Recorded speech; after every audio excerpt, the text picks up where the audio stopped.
welcome, guys. I appreciate you guys coming on. How are you guys doing today? Great. Yeah, doing really well. Thanks for having us. This Awesome. is great. Yeah, thanks for having us. Yes. Okay, so I'm going to start off with the first question. Okay, so if you can tell our audience a little bit about yourself and how you stumbled into some of the work that you're doing now. Oh, wow. Ben, why don't you start?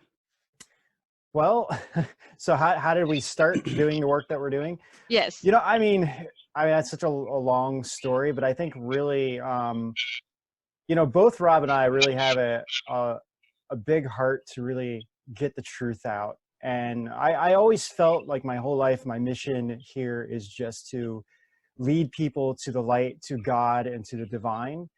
And I was just really, meditating and praying on this. Like, I just want to do something that will truly help a lot of people. And it's not about me, it's about getting the message out and getting the truth out. And, Rob is very similar. And, this just kind of formed naturally on its own with what we're doing with Edge of Wonder. And I believe because we have that desire and that wish that we put first about truly helping and wanting to help people and getting the truth out, I think that there's naturally this force behind what we're doing that just kind of pushed us forward.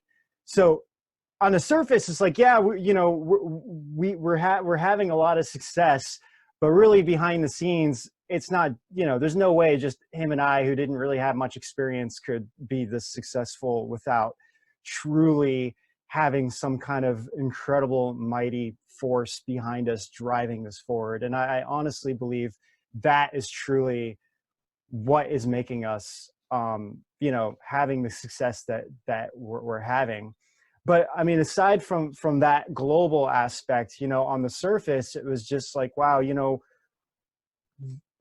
I just wanted to start a YouTube channel for a few years now. And I was doing a lot of Facebook Lives when I was working with Epic Times. And that's kind of how Rob and I started, with all of this. And Rob can talk, I'll let Rob talk a little bit more about that process.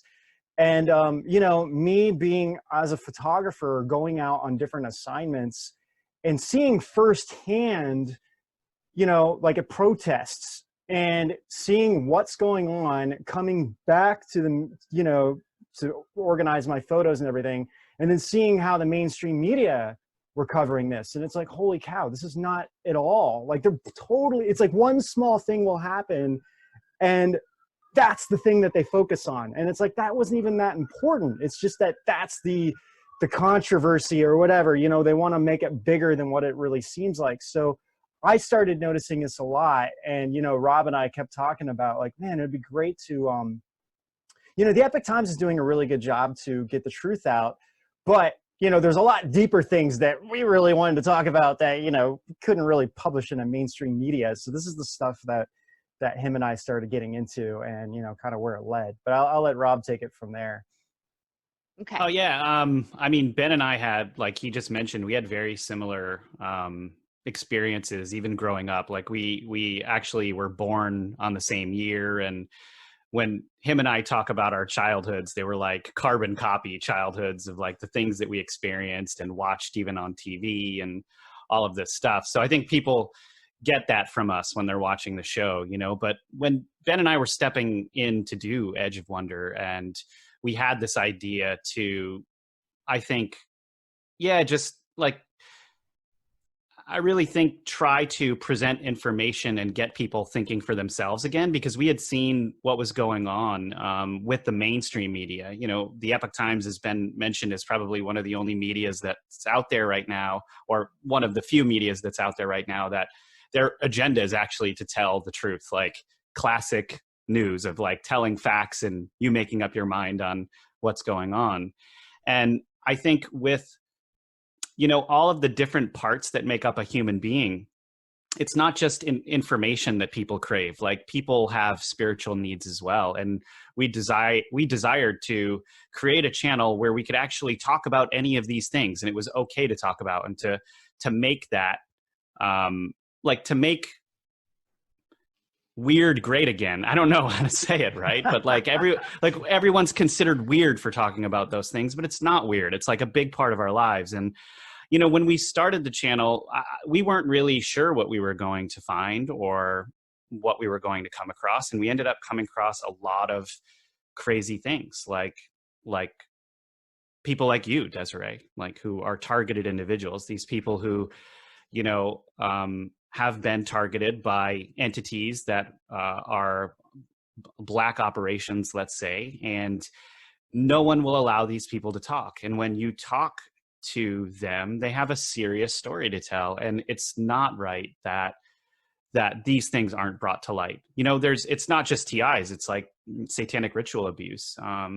Those things, like if we as a race, as a human race, can't talk about things that are persecuting people, things that are hurting people, things that should not be going on in our society, then what kind of people are we? And that's exactly why Edge of Wonder is the way that it is. It's because there needs to be a space like Edge of Wonder for people to bring these things up, for a voice for people who don't have that voice elsewhere. Of course, we have to be responsible with what we're doing and with how we present that information. And, you know, Ben and I, try to vet the best that we can these things, because it's not like there's a playbook for this stuff. You know, like Ben and I are just doing our best as we go and trying to be responsible to society and to do the right thing. And that doesn't mean we're perfect. Like we actually, we pride ourselves in not being perfect, because like, how can you, like, we don't need to be like one of these media companies that tries to hide their tracks if they've made a mistake. Like, we'll just be honest about it. That's the best we can do. That's the way it should be. And I think, yeah, it's just like all of these things are a part of the Edge of Wonder mission that Ben and I have shared since the beginning. And it's just a matter of it playing out right now. Well, thank you for that. And we appreciate you. Oh, no Okay, problem. so since we've been working together, has there been a lot of people stepping forward saying that they are also targeted? Way, way more than you can believe. Actually, there will be, like Ben can speak to this too. We'll be at a conference and people will walk up to us in tears and thanking us for talking about this stuff, because no one will talk about it. And it's like, it's really moving for Ben and I. We're almost like, what did we do? Because we don't realize sometimes the effect that allowing a space to be able to talk about this stuff actually has. Like, we don't realize the effect that it's having. But when we see these people in tears in front of us, we're just like, it actually strengthens our resolve to be doing what we're doing. Because to be quite frank, people can think whatever they want about what we're doing. It is not easy to do what we're doing right now. There's a lot of different issues on a daily basis that we have to deal with. Headaches, very little sleep. And the censorship is one of the biggest things that we're dealing with, you know? Yeah, so, Ben, take it away, please. Well, yeah, because I mean, you know, that I think, you know, all of us are really in this whole entire community. This is something that we're facing on a massive scale. And I mean, it's really a David and Goliath story when you really think about it, you know. Like Desiree, actually, you know, you really inspired a lot of people. I'm constantly getting messages, you know, every couple of days now from somebody who, you know, was just really saw the documentary and was just like, oh my gosh, you know, I thought I was the only one out there, and I was terrified of telling anybody. And it's just like, thank you for doing this, and Desiree for who you are, for getting us out there. And you know, and coming back to the censorship, then a part of this is like, this is why, another reason why people don't want to speak out about these things, because one, you know, they're afraid to be labeled as crazy. Two, they're afraid of the censorship and everything that follows with it. And it's really this massive media structure. And when I say media, I don't mean just the mainstream media. It's like, it's every social media that's there. You know, you have Twitter, Facebook, even YouTube, then you have Google, and you have all the mass media structures. And it's pretty much all of that I just mentioned. It's pretty much 6 companies, you know? So it's like, you have basically 6 companies that are controlling everything that we do, even using Zoom. It's like all connected. And it's so hard. But, you know, I think that's the triumph in it, and that's the reward, and that's the amazing thing of what we're all doing, is that we are truly the story of David and Goliath, going up with these giant mass corporations that have multi-billion dollars. And, you know, the pen is truly mightier than the sword in this case. You know, you can write a post that can actually go viral. And it's a wonderful thing to see how many people are truly waking up to the truth and are realizing, like, oh my gosh, you know, even if they don't agree necessarily with what people are saying, it's kind of like that's their right to post what they're saying. They shouldn't be censored just because somebody else disagrees with it. I mean, that's part of our Constitution and being in America is freedom of speech. So I think that's a really important point. And it's just really heartening to see so many people coming out and not trusting that anymore. Yes, and I've had several people reach out to me as well, like a lot that reach out and, you know, thanking me for, you know, coming forward. And a lot of military people, like people that are in the military that don't have a whole lot of mutual friends. And you go to their Facebook, you can see it that they're in their active military, and they message me and say, thank you for coming forward. So there's obviously something that they know about, and then they're messaging me, letting me know, like giving me the thumbs up. So I've seen a lot of that, and I was like, wow, because I've never had that kind of attention before coming from people that were not already targeted. So I thank you for that, you guys. Yeah. Actually, I wanna piggyback off of something Ben said, because I think this is really important. But first, before I say all of these things, I just want to explain, like, by no means are Ben and I an expert on this subject, right? All I can do is share with the audience here what Ben and I have discovered since we started the show and from our research. And you have to understand our research, like, we have over 200 videos now of just a ridiculous amount of research. Now, I'm not saying that makes us an expert in anything. It's just we're big dorks. I mean, I'm just going to say it. But the thing is that as we've been researching, we've been finding that it really comes down to the key is these corporations that Ben mentioned, right? These corporations and even these institutions and these research firms that are out there for years and years and years, these entities with large amounts of money have been conducting research. They've been conducting research on all kinds of things. And if you pull that research, or if you take into consideration that the intelligence agencies themselves are involved with some of these corporations or have contracts with these corporations, and pull from the different research and pool that research, just like I said, it's enough to blow your mind. What they have there is an ability with all of that research to do things that you at home can't even understand. Like, none of us, even Ben and I, don't even fully understand. We're coming to understand these things, right? But when it comes to the method by which targeted individuals are targeted, if you at home don't think that there has been research conducted on these things for well over 100 years, we could be looking at hundreds and hundreds of years of how the psyche, the human psyche, is manipulated. You could just go back simply, even if you just did a dig on how marketing and advertising firms were manipulating people in the 60s, it would be shocking to you. Now imagine just back then them having that much information, and that's just in advertising, and then coming to today where we have all of this data on all of these platforms, some of which have been infiltrated by things like the CIA or whatever it is. You can just imagine how easy it would be to get into someone's head. And if you look at all of that, and if you really understand it, the manner by which someone is made to think that they are crazy is to break their mind so that they can be manipulated and or be institutionalized. I mean, it's simple, right? And so if you look at, okay, I always love talking to older folks, because talking to older folks is this window into this time that was like so much simpler. And what I found is a lot of these older folks who went through really traumatic, like, war scenarios, right? Oftentimes their outlook on life is like the most amazing thing you've ever seen. They're like, they were like, you know, really, really traumatized. And they just have like the most amazing, simple heroic outlook on life. Like even their thoughts when they were in war, it was just more simple. Like, oh, we were just really hoping that if we died, it was a hero's death.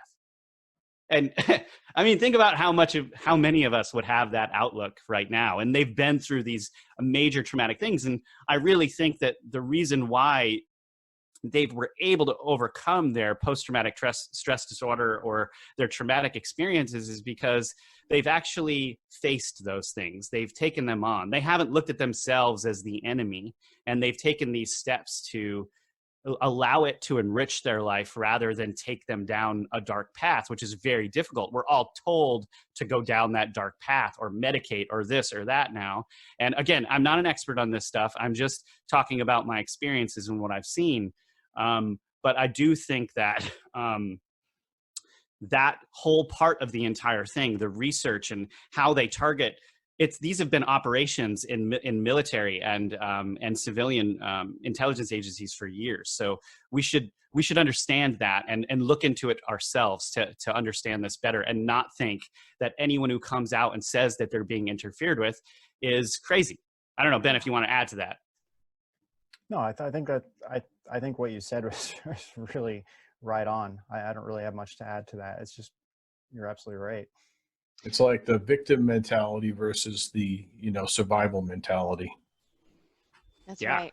Yeah, that's right. Having faith is key. And so can you tell the audience a little bit about the documentary that we made, The Old World Order, and also if you can tell us like the craziest thing that you learned while making that documentary? Ben, you got to take this one, man. Yeah. So, okay. So the Old World Order, it's an ongoing series that we're creating right now. We only have 2 episodes that are about an hour long each. But the concept was that, we wanted to do something that was kind of exposing our current history, or when I say recent history, like in the last 100 years, kind of leading up to what's going on today, leading up to the secret space program and kind of the infiltration that happened through the government. And so really it tells the story, really kind of starting into coming into World War II and then kind of going up through today.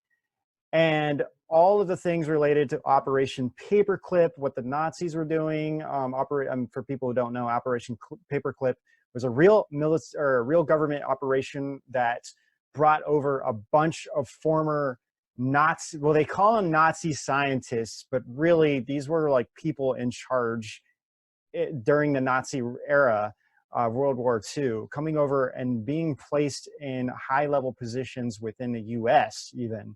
And really how that started shifting a narrative. And then, coming into Roswell and all these things are kind of playing out. And so we just kind of tell this whole entire story, and we called it the Old World Order because we realized, they wanted to create the New World Order, and we realized that they're not going to be creating the New World Order anymore. This has been, the people have spoken out. The people are waking up, and their New World Order is now what was the Old World Order, and it's crumbling apart. So that's really why we wanted to call it the Old World Order. And so we have various different guests on telling different parts of the story, telling their personal stories. And the first one was really more of kind of an introduction of that whole era coming out of World War II and slowly coming into NASA, JFK assassination even, what JFK was truly trying to do, and coming in forming some of the secret groups of like Majestic 12. And the second one is really, getting more into more of the technology aspect of hidden technology that's truly out there that, people probably don't know about. And what is actually, like, what are they doing at Area 51 and some of these, governments, contracting companies and organizations working through this, and then that's where your story kind of came in, Desiree. I think some of the, a lot of this, was information that we kind of already knew. This was more for a lot of people that may just start kind of waking up or not really sure what's going on. We really wanted to make this more for a more general audience. So there wasn't really anything that was super shocking. I think for us, it was the process of how do we make a documentary? We've never made a documentary before. We have no Well, idea. you did a really good job. It's amazing. I've got such high reviews on that. When people have seen it, they're like, wow, it's amazing. Yeah, Oh, thank you. We had such a excellent. dedicated team on that, and everyone, oh my God, everyone just put so much effort into making it, and we just had a really incredible team. And it was kind of like, well, okay, we don't really know what we're doing, but we know we can shoot stuff. We know how to. Yeah, put it was stuff basically together. like we've seen enough Ancient Alien episodes and movies to figure this out.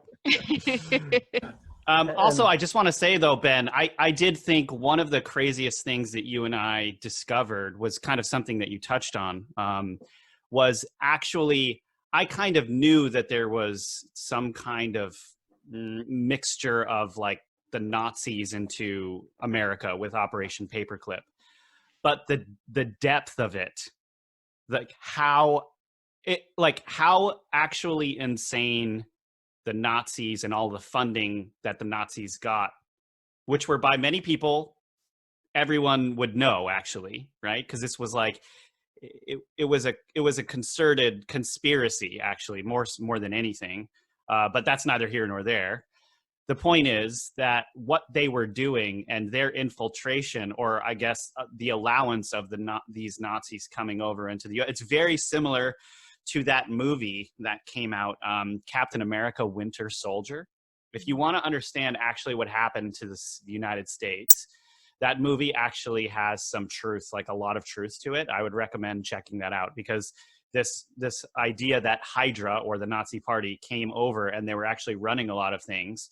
I mean, there's a lot of truth to that. And if you just take that into consideration, that whole thing is also the cabal, then you have an accurate kind of picture on what all this, and seeing that, really digging into that and researching it, and then all of the experiments that the Nazis did on people to learn more things, and how we got to where we are today, just was really mind-blowing to me. Wow. Yeah, I think the Nazi experiments, I think for me was, I knew, and even the Russian experiments, I couldn't believe what we were finding with the Russian experiments related to animals. That, I think, was because I heard about it, but I didn't actually know that there was real footage out there showing these experiments. And I think that, to me, was probably the most shocking thing that we came across. And I don't know if I really want to get into it, but they called it zombie. It was a zombie animal experience, or experiments. For example, they had a dog, and the heart was taken out of the dog, and it was hooked up to these these tubes and everything, and it was still beating, and the dog was still breathing. This stuff, I mean, this is going back into the 50s. And I just kept thinking. The 50s, everyone. Yeah, 1950. 70 years ago. 70 years ago. That's right. So what blew my mind, I think, was, oh my gosh, if they were doing these experiments in 1950 with this animal, what in the world are they doing now? What kind of experiments are they doing now? And I think that's where your story really starts taking shape, because it's just like, okay, yeah, we move from, hanging a heart up. Now we can control a human body with a microchip. And, on the surface, when you talk about it, it sounds kind of nuts, but the point of this, really, like, what we wanted people to take away from this documentary is that we wanted people to walk away feeling that this stuff is not science fiction. This stuff is real. This stuff is really happening. It's happening to real people. And it's not anything to be afraid about, but we just wanted that information out there. Like, this is really happening. This is not science fiction. And, the more people who are aware about this, the more people are going to be speaking up about this, the more people that want to find the truth. And slowly we're going to start seeing documents. We're going to start seeing military people coming out. We're going to start seeing things where people will start acknowledging this stuff actually exists.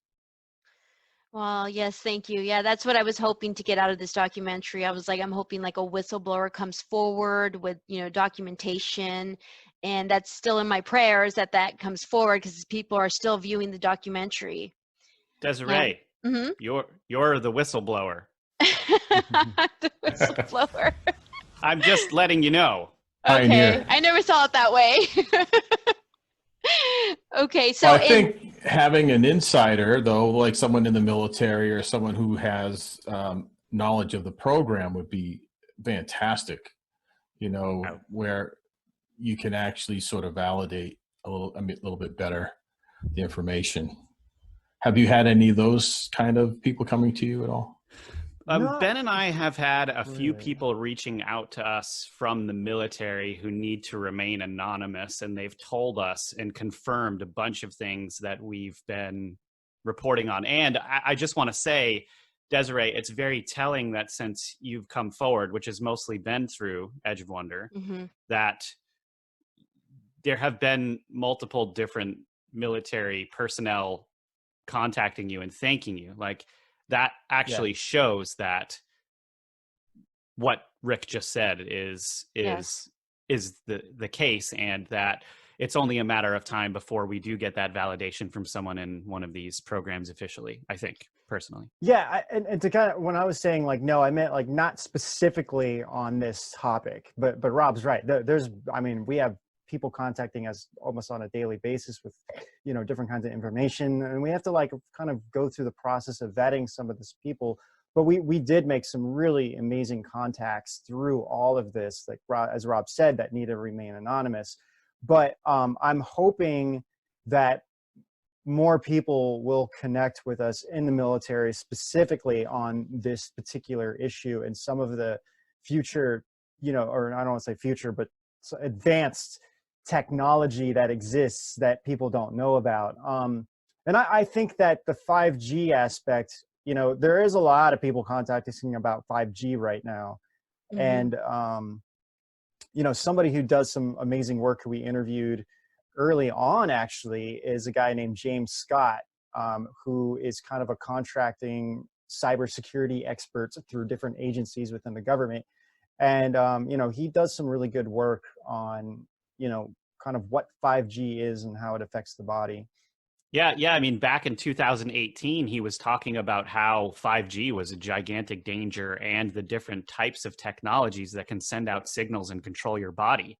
He was actually, funny enough, he was our first interview on Edge of Wonder. We were lucky enough to get him as our first interview on Edge of Wonder. Wow. Yeah, and our minds were blown. And that's actually, to be quite frank, Desiree, if it wasn't for James Scott revealing all of that stuff to us, and some of the CIA documents or the different intelligence documents that dropped that showed the different frequencies and how they could manipulate the human body, it would have taken longer to understand what you were talking about and even going through. But lucky for us, like he kind of came in and just like blew the top off of it. And, we were just sitting there like, whoa, because we just didn't expect it to be as advanced, I guess you could say, as it was. That was kind of our first interview with someone in the intelligence technology community who was telling us stuff like that. Yeah, and how did you feel when I told you? I think we did it when we went live in New York, when I said that they can actually see out of my eyes, they can comment on my imagination, they can hear my thoughts. What did you think about that when I first said that to you guys? I mean, see, the thing is, you have to understand with Ben and I, there are technologies that can do that, and there are elements of your human body that can be trained to do that. And sometimes those are even being... and also like foreign, then it gets kind of a different level of like spirit possession and things like that too. There's all kinds of things that can do these things. So selling us on that wasn't very hard. It's for the home audience, of course, when you're having a show, it really comes down to the documentation and stuff like that. I mean, you have stacks of documentation on this stuff too, which has been helpful for us to see, you know, what you're going through and all of those things. But the fact that they would have technology that does that doesn't surprise me in the least, especially when you take into consideration what Ben said before about the experiments they were doing even in the 1950s and before that, where they were actually, I mean, of course, like they've had all of this time to develop all of those things. And if you think the Cold War stopped, I mean, give me a break. Like that whole thing, the technology being developed never stopped. I mean, that's just an ongoing thing. Well, and also to kind of add on to that too, you know, recently, and in fact, the New York Times had an article about it. There was a Chinese doctor, this was about a couple years ago, came out and said that he is very confident he could do a physical head transplant. So, Oh, wow. for example, if your body was paralyzed, he could take your head and put it on a different body and you know, whatever. But it's like, oh my God, this just brings up a bazillion ethical questions. And on top of that, okay, in order for him to say that he feels like he could be successful at it, he has to be already trying this, right? Like you just can't say, hey, I think I can do this and let me just get, you know, one person and do this for the first time. There's no way possible. So, you know, with the organ harvesting that's happening in China and with all of the stuff that's coming out, we know about there's like a huge, gigantic underground baby whole thing about selling babies on the black market, whether some of them are dead, some of them are alive. Like China's doing very, very horrible stuff. And actually, we're finding out that a lot of it was based out of Wuhan. So there's no coincidence that this virus started in Wuhan. Oh, Ben, we lost your audio, lost man. your audio. I heard something click before it lost.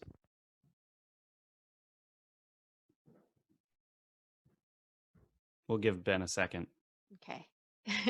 So anyway, to what he was saying is like, yeah, like the more we research, you know, the epicenter of the coronavirus, we started finding all of these other really strange things about Wuhan and what exists in Wuhan and the connections between Wuhan and Shanghai and all of this stuff. And it actually impacts our world way more than anyone knows. Even celebrities in Hollywood, it's been impacting because a lot of drugs that they take seem to be coming from there, that they're made from there, like human adrenochrome, which is another one of these hot topics that, you know, is very divisive out there because people think it doesn't exist or something like that. But there are actual websites in Wuhan and in Shanghai that actually sell human adrenochrome. And we had our one of our. Can you explain what that is in case some people in the call don't know what that is? Yes. So this is way outside of the topics that we're covering on this, but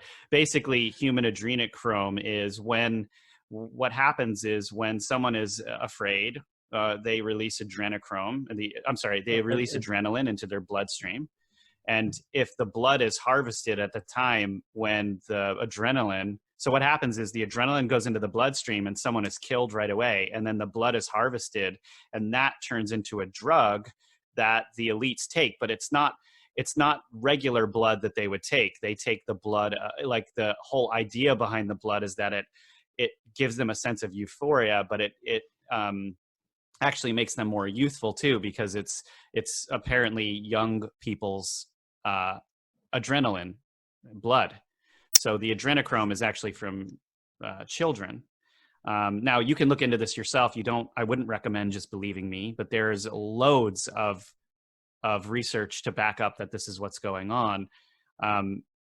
Actually, 3 of the episodes that we just produced on the celebrity madness revolved around the coronavirus, go into great detail on how all of this works and how it was set up.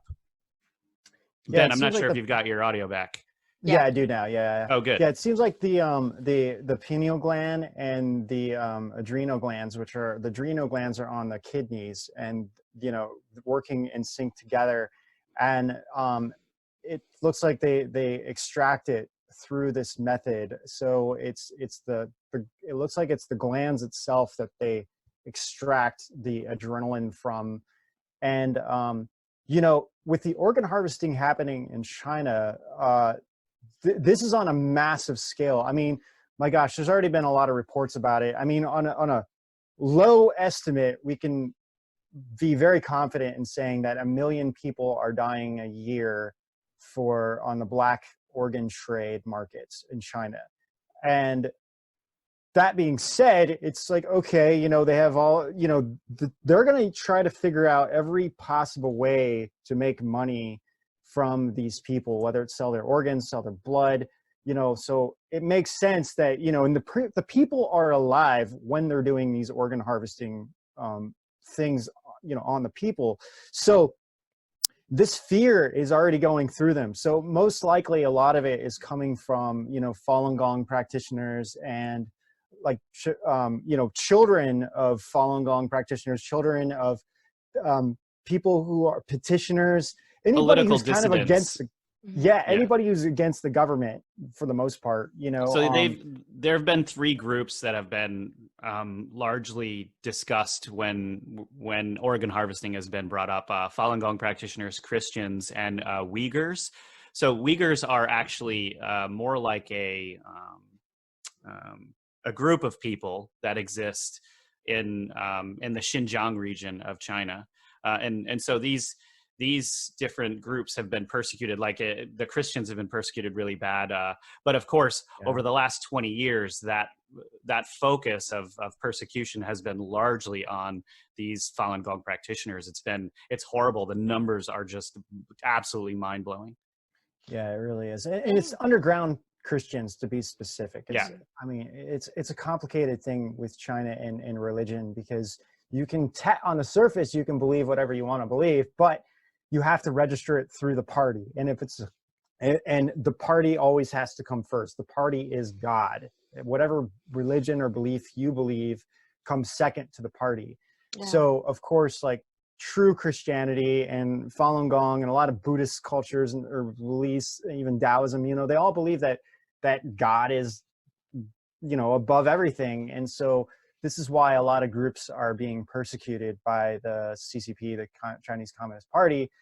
But on the other side, some of the monks that are abbots and temples and stuff are actually Communist Party members, and they're there to mostly degrade a lot of the true Buddhist teachings or change the message in a lot of these really ancient religions. Like for instance, the Bible, the Chinese version of the Bible that's been approved by the CCP isn't the real, it's like not the real Bible. Like these underground Christians have to go underground to get real Bibles. And like, then if they're caught with those Bibles, that's considered treason or something. Like you're going against, I mean, it's just a very messed up situation that I think, we're lucky we don't have that here. Sorry, Desiree, go ahead. Oh, no, we're going to have Venencia. She's going to ask, I think, another question, and then we got to wrap it up because we have another speaker coming in 10 minutes. So, V, the mic's for you. Take over. All right. Thank you, Desiree. I'd just like to thank Ben, Rob, and Rick for joining us today, and thank you for being of service. One last question. What can we expect from Edge of Wonder TV and Edge of Wonder moving forward into the future? Here's your opportunity to help to self-promote. Yeah. Would you like me to start, Ben, and then you can fill in? Yeah, go ahead. Okay, so well, what we're doing with edgeofwonder.tv is, we've been getting censored really hard on YouTube, and also we can't put stuff up on YouTube that we would like to put up of some of our research because they view those things as censored topics, right? So we actually started edgeofwonder.tv as it was simply like our own Patreon platform, but it developed into something that we would give back to anyone who was a patron by providing videos. And then we started to do more work because there was more information that we wanted to get out and put up on edgeofwonder.tv as opposed to YouTube for the censorship reasons that I mentioned. And we've developed enough momentum on edgeofwonder.tv where we've actually started to bring on new content creators onto edgeofwonder.tv so that they have a place that isn't paying them like less than cents to the dollar on the work that they're doing, right? Like, so we're actually bringing on more and more content creators to share their research in an uncensored environment. Basically, we have very few rules. As long as people aren't trying to harm people, then we're all about it, right? Or posting like satanic stuff. Amen to that, Ben. So we're doing all kinds of great, crazy stuff on there. We have a big music industry series that exposes the music industry. It's probably our most watched series. We have a cannibalism series on there that actually is the most biblical series that we've done to date. It goes way back into history up until now. And we're actually we have the Old World Order that we just mentioned, which is like our really high-end docu-series. And we're working on now a sports industry series, and we're also working on an artifacts series. So Hitler, to mention the Nazis, when Hitler was doing everything, he was actually looking for these artifacts that he thought had power. And we started digging into that and realized how much of an occult mastermind Hitler was. So we're just going through and exposing the true story of Hitler, the Nazis, and the search for these artifacts. That is a very bizarre and true story that needs to be revealed on a much more massive scale, I think. And I'm not sure, Ben, if you wanted to add to this. Oh, yeah, no, I think you summed up a lot. Again, I think the main point is we want to bring on a lot more content creators. Just with everything going on right now in the quarantine, everything, it's been a little bit challenging trying to do that. And then, yeah, we're definitely going to be making a lot more documentaries. We actually have a lot of content that we've already filmed. So, with the Old World Order series, first it was the secret space program.